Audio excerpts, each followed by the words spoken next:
Hello guys, Kuya Toy here. At ayon update lang tayo sa ating crayfish. Pang-apat na araw na nila eh. Dito sabi nung binilhan ko minsan, kasi pag pang-apat na araw.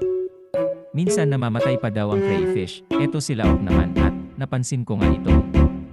Isang crayfish eh. Kinakain yung aquatic plants natin. So naisipan ko nga na pakainin sila ng food pellet at ayan nga, grabe.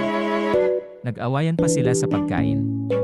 At ito ngang isang crayfish natin ay parang nang-asar papanay pa ang sugod. Huwag kayo mag-away, nakakain din kayo. Di ko alam kung gutom na gutom sila. Pero ang sabi ay bawal di sila ma-over sa kain. Kung nagustuhan nyo ang video ko, pa-like and share naman.